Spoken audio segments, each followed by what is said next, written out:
السلام علیکم ویورز، کیا حال ہے آپ کا؟ امید ہے آپ سب لوگ خیریت سے ہوں گے۔ اللہ پاک ہم سب کے روزوں کو قبول و منظور فرمائے اور ہمیں جو ہے وہ رمضان المبارک کا حق ادا کرنے کی توفیق عطا فرمائے۔ جی ویورز، آج پھر ہم ملے ہیں اپنی ایک نیو ویڈیو اور ایک اچھے سے انفارمیٹیو ٹاپک کے ساتھ۔ جی آج کا ٹاپک ہے ہمارا، جیسے کہ آپ کو میری بک پہ نظر آ رہا ہوگا، کہ امت محمدیہ صلی اللہ علیہ وآلہ وسلم کے خصوصی انعامات۔ یہ ہمارے لیے ایک بہت ہی شرف کی بات ہے کہ اللہ تعالیٰ نے ہمیں امت محمدیہ صلی اللہ علیہ وآلہ وسلم میں سے پیدا فرمایا ہے۔ تو حضرت ایک دفعہ حضرت موسیٰ علیہ السلام نے فرمایا کہ اے اللہ، کہ آپ سے بھی مجھ سے بھی زیادہ حضرت موسیٰ علیہ السلام جو تھے وہ کوہ طور پہ اللہ تعالیٰ سے ہم کلام ہوتے تھے۔ تو آپ نے فرمایا کہ یا اللہ، کہ کوئی مجھ سے بھی زیادہ ہے جو تیرے قریب ہو؟ تو اللہ تعالیٰ نے فرمایا ہاں، کہ ایک امت آئے گی، وہ میرے محبوب حضرت محمد صلی اللہ علیہ وسلم کی امت مبارکہ ہوگی۔ وہ امت جب ان کے لیے ایک مہینہ ہوگا رمضان المبارک کا، جب وہ اس میں روزے رکھیں گے، تو جب وہ روزہ افطار کرنے کے وقت مجھ سے بیٹھ کے جب وہ دعا کریں گے، جب افطار ان کے سامنے ہوگا، لیکن وہ میرے حکم کے بغیر کوئی ایک چیز بھی، ایک لقمہ بھی اپنے منہ میں نہیں ڈالیں گے، تو اس وقت جو میرے روزہ دار مجھ سے دعا کرتا ہے، تو اس وقت میں اس کے بہت زیادہ قریب ہوتا ہوں۔ ماشاءاللہ، سبحان اللہ، اتنا زیادہ ہمارے لیے ایک رمضان المبارک ایک تحفہ ہے، اللہ تعالیٰ سے بخشش کا ایک ذریعہ ہے۔ تو چلے دیکھتے ہیں ہم کہ امت محمدیہ صلی اللہ علیہ وسلم کے کون سے خصوصی انعامات ہیں۔ حضرت ابو ہریرہ رضی اللہ تعالیٰ عنہ سے روایت ہے کہ حضور اقدس صلی اللہ علیہ وآلہ وسلم نے فرمایا کہ میری امت کو رمضان شریف کے بارے میں ایسے 5 انعامات ملے ہیں جو پہلی امتوں کو نہیں ملے۔ نمبر 1، ان کے منہ کی بدبو اللہ کے نزدیک مشک سے زیادہ محبوب ہے۔ نمبر 2، مچھلیاں ان کے لیے دعائے مغفرت کرتی ہیں۔ نمبر 3، ان کے لیے جنت روزانہ سجائی جاتی ہے، سبحان اللہ۔ نمبر 4، سرکش شیطان جکڑ دیے جاتے ہیں۔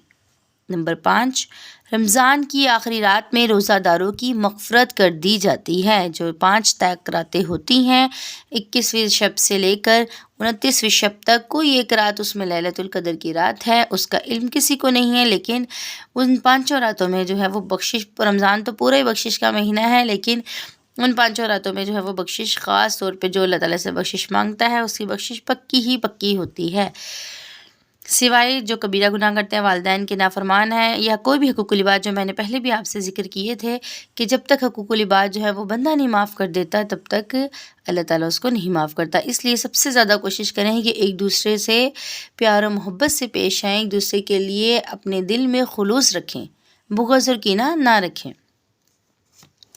حضرت عمر رضی اللہ تعالیٰ عنہ حضور اقدس صلی اللہ علیہ وسلم سے نقل کرتے ہیں کہ رمضان المبارک میں اللہ تعالیٰ کو یاد کرنے والا شخص بخشایا ہے، لہٰذا روزے دار کو زیادہ سے زیادہ اللہ تعالیٰ سے دعا مانگتے رہنا چاہیے۔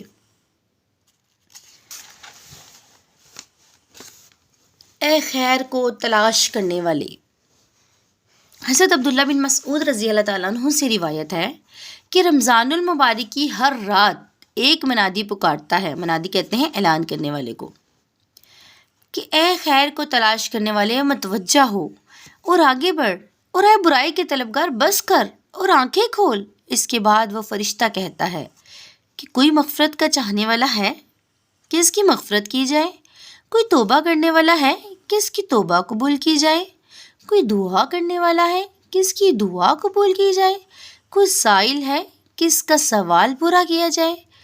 وہ فرشتہ، وہ منادی پکارنے والا ہم سے بار بار پکار کے پوچھتا ہے، تو پھر جو کوئی اس کی منادی پہ لبیک کہتا ہے تو اس کی تمام دعائیں، جائز دعائیں سب قبول کی جاتی ہیں، اس کی مغفرت کی جاتی ہے۔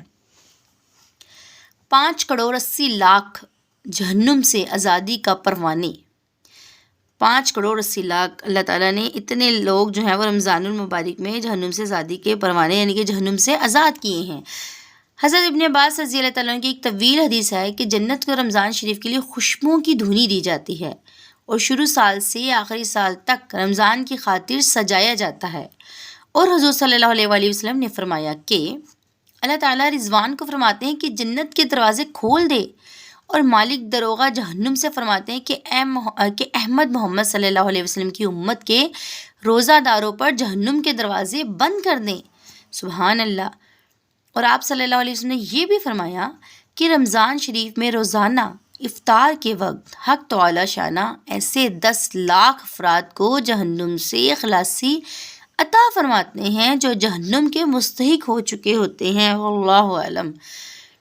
اور جب رمضان کا آخری دن ہوتا ہے تو جس قدر لوگ پورے ماہ جہنم سے آزاد کیے گئے تھے ان کے برابر اس ایک دن میں آزاد فرماتے ہیں۔ یعنی اگر رمضان مبارک 30 دن کا ہو تو 29 دنوں میں جہنم سے خلاصی پانے کی تعداد 1,90,00,000 بنتی ہے۔ پھر اتنی ہی تعداد لوگوں کی آخری دن جہنم سے خلاصی کرتی ہے، یعنی کہ جو پورا مہینے میں 2,90,00,000 بنی تو وہ اس ایک دن میں بخش دی جاتی ہے۔ تو جہنم سے آزادی کا پروانہ حاصل کرنے والے خوش نصیبوں کی کل تعداد 5,80,00,000 بنتی ہے۔ سبحان اللہ، ماشاء اللہ۔ اللہ پاک کتنے اپنے بندوں کو معاف کرنے کے، بخشنے کے بہانے کرتا ہے کہ کسی طرح جو ہے وہ میرے بندے بخشے جائیں، کیونکہ اللہ تعالیٰ 70 ماؤں سے زیادہ محبت کرتا ہے، تو وہ بس یہی چاہتا ہے کہ میرے بندوں کی مغفرت ہو جائے اور وہ سب جنت میں جائیں۔ ویسے تو اللہ پاک جس کو چاہے جنت میں بھیج سکتا ہے، لیکن اللہ تعالیٰ نے انسانوں کو اچھائی اور برائی دونوں راستے دکھائے ہیں۔ یہ اب ہم پہ ڈیپینڈ کرتا ہے کہ ہم کس راستے پہ چلیں۔ اللہ نے ہمیں بخشش کے بہت سے ذریعے بتائے ہیں، اب ان ذریعوں پہ عمل پیرا ہونا ہمارا کام ہے۔ نور کا شہر عطا ہوگا۔ ایک اور انعام ہے کہ نور کا شہر عطا ہوگا۔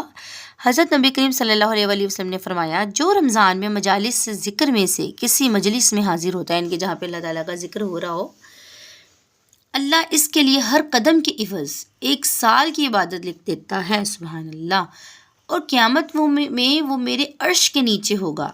اور جو رمضان میں جماعت پر مدومت کرتا ہے، اللہ تعالیٰ اسے ہر رکعت کے عوض میں نور کا شہر عطا فرماتے ہیں۔ حضور اکرم صلی اللہ علیہ وسلم نے فرمایا رمضان سال کا قلب ہے، جب وہ درست رہا تو تمام سال درست ہو جاتا ہے۔ جو رمضان کی پہلی شب کو سورہ فتح پڑھتا ہے اس سال حوادثات سے محفوظ رہتا ہے۔ جب فرشتہ روزہ لے کر اللہ کے پاس جاتا ہے تو اللہ ارشاد فرماتا ہے کہ میرے بندے نے تیرا اکرام کیا اور تیری تعظیم کی۔ روزہ کہتا ہے ہاں اے رب، مجھے اپنے نفس کے نہایت اشرف مقام میں اس نے اتارا اور مجھے مائدہ، نماز اور تراویح پر ٹھہرایا۔ صرف روزہ رکھنا بھوک رہنا نہیں ہے، بلکہ نماز، تراویح، اس میں ساری عبادات کا ہونا بہت ضروری ہے۔ اگر یہ عبادات نہ ہوں تو اللہ کو فاقے رکھنے سے کوئی مطلب نہیں۔ اور میری خدمت کرنے کھڑا ہو گیا اور حرام سے اپنی دونوں آنکھوں کو بچائے رکھا اور کان کو باطل کے سننے سے محفوظ رکھا، تو اللہ تعالیٰ ارشاد فرماتا ہے کہ آج کے دن میں اسے مقعد صدق میں ذی قدرت بادشاہ کے پاس اتاروں گا۔